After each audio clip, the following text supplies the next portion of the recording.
మొట్టమొదట యోగాను మన భారతదేశ పురాతన మహర్షులు కనుక్కున్నారు.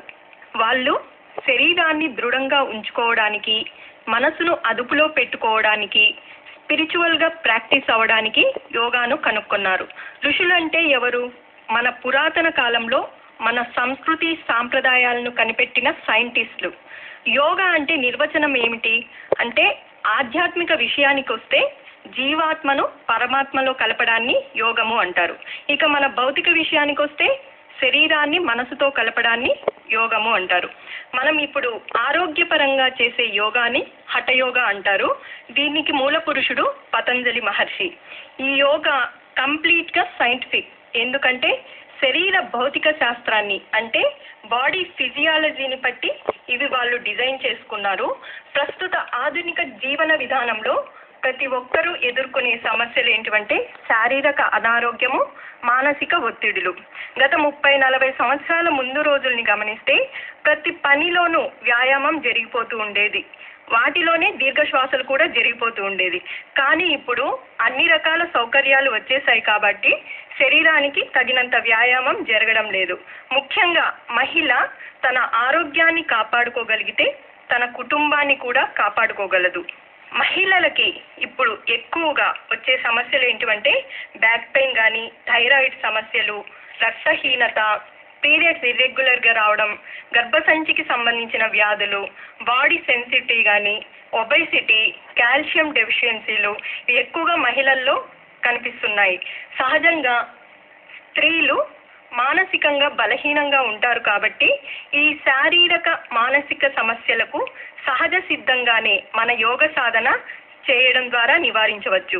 90% వ్యాధులు మనసు నుంచి మొదలై శరీరానికి వ్యాపిస్తాయి. అలాంటి మనసును అదుపులో ఉంచడానికి ఏకైక మార్గం శ్వాసని నియంత్రించడం. అలాంటి శ్వాసను మనం ప్రాణాయామాల ద్వారానే అదుపులోకి తెచ్చుకోవచ్చు. ప్రాణాయామాల తర్వాత ధ్యానం చేయడం ద్వారా అలలు లేని నదిలాగా మనసుకి స్థిరత్వం వస్తుంది.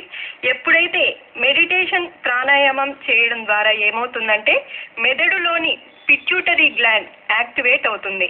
మనసుని శ్వాస మీద పెట్టి చిన్ముద్రలో ధ్యానం చేయడం ద్వారా మానసిక ఒత్తిడికి, నిద్రలేమికి, ఏకాగ్రతకు, కోపానికి, జ్ఞాపక శక్తికి, లెర్నింగ్ ఎబిలిటీ కానీ, మెదడుకు సంబంధించిన వ్యాధులు, క్రియేటివ్ ప్రాబ్లమ్ సాల్వింగ్ అంటే తెలివిగా ఏ సమస్యనైనా పరిష్కరించుకునే శక్తి వస్తుంది. ఇంకా ఈ మెడిటేషన్ ప్రాణాయామాల వల్ల గుండె చప్పుడు, రక్తపీడనం, శ్వాసలు నిదానమవుతాయి. సైనస్, మైగ్రేన్ వంటి వాటికి కూడా ఈ ప్రాణాయామాలు చక్కగా పనిచేస్తాయి. ఆసనాలు, వ్యాయామాలు చేసేటప్పుడు కాళ్ళు చేతులు ఎలా ఉపయోగపడతాయో మెడిటేషన్ చేసేటప్పుడు బ్రెయిన్ సెల్స్ సహాయంతోనే జరుగుతుంది. అప్పుడు మెదడు దగ్గర ఉండే పిట్యూటరీ గ్లాండ్ మాస్టర్ గ్లాండ్ కాబట్టి ఇది ఎప్పుడు యాక్టివేట్ అయ్యిందో అంటే ఎప్పుడు రెగ్యులరైజ్ అయ్యి కంటిన్యూగా వర్క్ చేయడం స్టార్ట్ చేసిందో దాని అండర్లో ఉన్న 8 ఎండోక్రైన్ గ్రంథులు కూడా కరెక్ట్గా పనిచేయడం మొదలు పెడతాయి. అప్పుడు హార్మోన్స్ కరెక్ట్గా రిలీజ్ అవుతాయి కాబట్టి థైరాయిడ్ సమస్యలకు కానీ, హార్మోన్ ఇంబ్యాలెన్స్కి కానీ ఈ మెడిటేషన్ ప్రాణాయామాలు చక్కటి పరిష్కారం అని చెప్పవచ్చు. శ్వాసకి ఆయుష్కి దగ్గర సంబంధం ఉంది. తక్కువ శ్వాసలు జరిగినప్పుడు ఎక్కువ ఆయుర్దాయమని, ఎక్కువ శ్వాసలు జరిగితే తక్కువ ఆయుష్ అని నిర్ధారించవచ్చు. నిమిషానికి 70 నుంచి 80 వరకు శ్వాసలు తీసుకునే కుక్క ఆయుష్ 10 నుంచి 12 సంవత్సరాలైతే నిమిషానికి 4-5 శ్వాసలు తీసుకునే తాబేలు నిక్షేపంగా 400 సంవత్సరాలు జీవిస్తుంది. అలాగే మనిషి శ్వాసలు నిమిషానికి 18 తీసుకునే వారికి 80 సంవత్సరాలు అని, 13 నుంచి 15 లోపల శ్వాసలు జరిగితే 100 సంవత్సరాలు ఆయుర్దాయమని కొలమానంగా చెప్పచ్చు. మనసు ప్రశాంతంగా ఉన్నప్పుడు శ్వాసలు తగ్గుతాయి. కోపంగా, అసహనంగా, ఒత్తిడిగా ఉన్నప్పుడు శ్వాసలు పెరుగుతాయి. ఈ ఆధునిక జీవితంలో ప్రతి ఒక్కరికి కోపతాపాలకి కొదవేమీ లేదు. అందుకని ఆయుష్ కూడా తరిగిపోతూ ఉంది. ప్రాణాయామాలలో దీర్ఘశ్వాస ప్రాణాయామాలు అంటే డీప్ బ్రీతింగ్ ఎక్సర్సైజ్ చేయడం వల్ల లంగ్ కెపాసిటీ పెరిగి తక్కువ శ్వాసలు తీసుకునే అవకాశం ఉంటుంది. ఇప్పుడుండే లైఫ్ స్టైల్కి అందరికీ డీప్ బ్రీతింగ్ ప్రాణాయామాలు ఎంతో హెల్ప్ అవుతాయి. గాలిని పీల్చడం, కుంభించడం, వదలడం వీటిని ఒక క్రమ పద్ధతిలో సాధన చేయడాన్ని ప్రాణాయామం అంటారు. ప్రాణాయామం వల్ల ఆక్సిజన్, గాలిలో ప్రాణశక్తులు ఎక్కువ ఉంటాయి కాబట్టి ఆక్సిజన్ తగినంత లోపలికి వెళ్ళి రక్తాన్ని శుద్ధి చేయడమే కాకుండా శరీర కణాలకి మంచి పోషకత్వం ఇస్తుంది. ఈ డీప్ బ్రీతింగ్ ప్రాణాయామాలు చేయడం వల్ల మెదడులోని, శరీరంలోని స్ట్రెస్ అంతా బయటికి రిలీజ్ అయిపోతుంది. శరీరంలోని వివిధ భాగాలకు ఏర్పడిన రుగ్మతలకు మూలాలు మెదడులోనే ఉంటాయి కాబట్టి కపాలభాతి, భ్రామరి మొదలైన ప్రాణాయామాలు మస్తిష్కానికి ఒక మందుగా చెప్పవచ్చు. శరీర అంతర్భాగాలను శుద్ధి చేసే శక్తి ప్రాణాయామానికే ఉంది. ఈ ప్రాణాయామాలు చేసేటప్పుడు వజ్రాసనంలోనే కూర్చోవాలి. వెన్నెముకను నిటారుగా పెట్టి కూర్చొని చేస్తే మంచి ఫలితాలు ఉంటాయి. వజ్రాసనంలో చేయలేనప్పుడు పద్మాసనం లేదా సుఖాసనంలో అయినా కూర్చొని చేయవచ్చు. వీటి తర్వాత చేసేవి సూర్య నమస్కారాలు. ఈ సూర్య నమస్కారాలు అందరూ చేయడానికి వీలుండదు. బ్యాక్ పెయిన్ ఉన్నవాళ్ళు, డిస్క్ ప్రాబ్లం ఉన్నవాళ్ళు, మైగ్రేన్, సయాటిక్ పెయిన్ ఉన్న వారికి సూర్య నమస్కారాలు పనికిరావు. కానీ వారికి సంబంధించిన ఆసనాలు ప్రత్యేకంగా ఉంటాయి. యోగాసనాలు చేసేటప్పుడు 3 స్థితుల్ని పాటించాలి. చేయు స్థితి, ఆసన స్థితి అంటే కళ్ళు మూసుకొని ఎక్కడ ప్రెజర్ వస్తుందో దాన్ని గమనిస్తూ ఉండడం అన్నమాట. 3వది విశ్రాంతి స్థితి. ఈ 3 స్థితులను తప్పనిసరిగా పాటించాలి. ఇంకా యోగా బాడీ మెటబాలిజంని ఇంక్రీజ్ చేస్తుంది. మెటబాలిజం అంటే ఏం చేస్తుందంటే మనం తీసుకున్న ఆహారం కరెక్ట్గా డైజెషన్ అవ్వాలన్నా, ఆ డైజెషన్ అయిన పదార్థంలో నుంచి శక్తిని అబ్జార్ప్షన్ చేసుకోవాలన్నా, అవసరం లేనిది మళ్ళీ విసర్జన అవ్వాలన్నా బాడీ మెటబాలిజం కరెక్ట్గా ఉంటేనే ఈ 3 పనులు జరుగుతాయి. నేను ఇంత న్యూట్రిషన్ ఫుడ్ తీసుకున్నా కూడా నేను లావ్ అవ్వట్లేదనో, ఎనర్జీ రావట్లేదనో అనడానికి కారణం ఏమిటంటే అబ్జార్ప్షన్ కరెక్ట్గా లేకపోవడం అన్నమాట. విటమిన్స్ డెఫిషియన్సీ కావచ్చు, బాడీ వీక్నెస్ కావచ్చు, దానికి యోగా ఈ విధంగా తిన్న ఆహారంలో నుంచి శక్తిని అబ్జార్ప్షన్ ఎప్పుడు చేయగలుగుతుందో అప్పుడు బాడీలో ఉండే విటమిన్ డెఫిషియన్సీలన్నీ సర్దుకునేస్తాయి. ఇక లావు పెరగడానికైనా తగ్గడానికైనా యోగా ఒకటే రకంగా పనిచేస్తుంది. బాడీ హైట్కి తగ్గట్టు ఎంత బరువు ఉండాలో అంతే ఉండేటట్టు చేస్తుంది. లావు ఉన్న వాళ్ళు యోగాసనాలు చేయడం వల్ల ఏ భాగాలలో ఫ్యాట్ ఉందో దాన్ని కరిగిస్తూ వస్తుంది. అదే సన్నగా ఉన్న వాళ్ళకి కూడా యోగా చేయడం వల్ల వాళ్ళ హైట్కు తగ్గట్టు శారీరక పుష్టి, మాంస పుష్టి ఎంత ఉండాలో అంత ఉండేటట్టు చేస్తుంది. అందుకనే యోగా అంటే బ్యాలెన్స్. అంటే శరీరానికి, మనసుకి కావచ్చు, శరీరానికి ఇంద్రియాలకి కావచ్చు బ్యాలెన్స్గా ఉండేటట్టు చేస్తుంది. భగవద్గీతలో కూడా యోగాను సమత్వం యోగముచ్యతే అన్నారు. అంటే జయాపజయాల్లో కానీ లాభ నష్టాల్లో కానీ సమానంగా తీసుకునే కెపాసిటీ వస్తుంది. ఇంకా యోగ కర్మసు కౌశలం అన్నారు. అంటే నీ పనిని కౌశలంగా చేయగలవు. అంటే నువ్వు ఏదైనా అనుకున్న లక్ష్యాన్ని పర్ఫెక్ట్గా సాధించే కెపాసిటీ వస్తుంది. చాలా మంది మహిళలు మాకు ఇంటి పనే సరిపోతుంది, మళ్ళీ యోగా అయినా ఇతర శారీరక వ్యాయామాలైనా ఎందుకు అనుకుంటారు. మామూలుగా చేసే పనుల్లో హార్మోన్ని బ్యాలెన్స్ కంట్రోల్ చేసే విధంగా కానీ బ్లడ్ సర్క్యులేషన్ పెంచే పనులు ఏమీ ఉండవు. మామూలుగా మనం పనుల్లో కొన్ని అవయవాలతోనే జరుగుతుంది.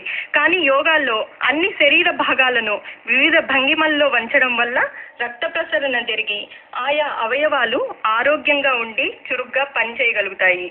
అందుకనే మహిళలైనా పిల్లలైనా ఎవరైనా సరే ప్రతిరోజు 1 గంట యోగా చేయడం వల్ల మిగతా 22 గంటలు ఎనర్జీగా ఉండవచ్చు. పిల్లలకైతే యోగా చాలా తప్పనిసరి అని చెప్పాలి. ఎందుకంటే యోగా పిల్లలకి 3 దశలుగా ఉపయోగపడుతుంది. ఒకటి శారీరకంగా, మానసికంగా, సామాజికంగా. ఆటపాటలతో చదువు కొనసాగితేనే వాళ్ళు మానసికంగా ఎదగగలుగుతారు. శారీరక మానసిక ఎదుగుదల ఉంటే సరిపోదు, వాళ్ళు సామాజికంగా కూడా ఉపయోగపడాలి. ఈ యోగాసనాలు, ప్రాణాయామాలు, మెడిటేషన్ ద్వారా వాళ్ళకి పీస్ఫుల్ నేచర్కి అలవాటు పడతారు. అంటే సాత్విక గుణం పెరుగుతుంది. కాబట్టి పిల్లలు సామాజికంగా ఉపయోగపడడానికి యోగా ఇలా ఉపయోగపడుతుంది. ఇది కాకుండా పిల్లలకి మెయిన్ సైడ్ బెనిఫిట్స్ ఏంటంటే కాన్సన్ట్రేషన్ పవర్ పెరగడానికి, మెమరీ పవర్ పెరగడానికి. ఇప్పుడు చిన్న పిల్లలకి డయాబెటిక్ కానీ, చదువు వల్ల కలిగే ఒత్తిళ్ళ వల్ల కలిగే మానసిక బలహీనతలు, అంటే ఇప్పుడు చిన్న పిల్లలే ఆత్మహత్యలు చేసుకుంటున్నారంటే వాళ్ళకి ఎంత మానసిక బలహీనత ఉందో చెప్పవచ్చు. ఇలాంటి వాటికి యోగా చాలా ఉపయోగపడుతుంది. తల్లిదండ్రులు పిల్లలకి ఏం చెప్తే అది చేయరు, తల్లిదండ్రులు ఏం చేస్తే అదే పిల్లలు చేస్తారు. కాబట్టి తల్లిదండ్రులు ముందు బ్యాలెన్స్ గా ఉండాలని. ఈ యోగాసనాలు అన్ని కూర్చొని పనుకొని చేసేవే ఉంటాయి కాబట్టి గుండె మీద గాని, మోకాళ్ళ మీద గాని, మెడమల మీద గాని బరువు పడదు. అందుకనే ఎవరైనా వీటిని చేసుకోవచ్చు. ప్రత్యేకించి ఒక్కొక్క సమస్యకు తగ్గట్టు వాటికి సంబంధించి ఆసనాలు ఉంటాయి. యోగాసనాలు చేసేటప్పుడు మొదట పూర్తి ఆసన స్థితి రాకపోయినా వాళ్ళకి ఫలితం మటుకు ఉంటుంది. అందుకనే నాకు వేయడానికి బాడీ వంగట్లేదు అనే దానికంటే మన శరీరం ఎంత సహకరిస్తుందో అంతనే చేయడం అలవాటు చేసుకోవాలి. అందుకనే వ్యాధి ఉన్నవాళ్ళు ఆసనాలు, ప్రాణాయామాలు చేయడం ద్వారా ఆరోగ్యాన్ని మళ్ళీ చక్కబరుచుకోవచ్చు. ఈ ఆసన ప్రాణాయామాల వల్ల శరీరంలో నిద్రావస్థలో ఉన్న శక్తులన్నీ మేల్కొని ప్రతి అవయవానికి అంతః చైతన్య శక్తి వచ్చి తమ తమ పనులను సక్రమంగా చేసుకుంటాయి. ఇప్పటికీ చాలా మంది యోగాసనాలు, ఎక్సర్సైజులు ఒకటే అనుకుంటారు. ఎక్సర్సైజ్ లో మూమెంట్స్ ఉంటాయి, దీనికి ఎక్కువ శక్తి ఖర్చు చేయవలసి వస్తుంది, తొందరగా అలసిపోతారు.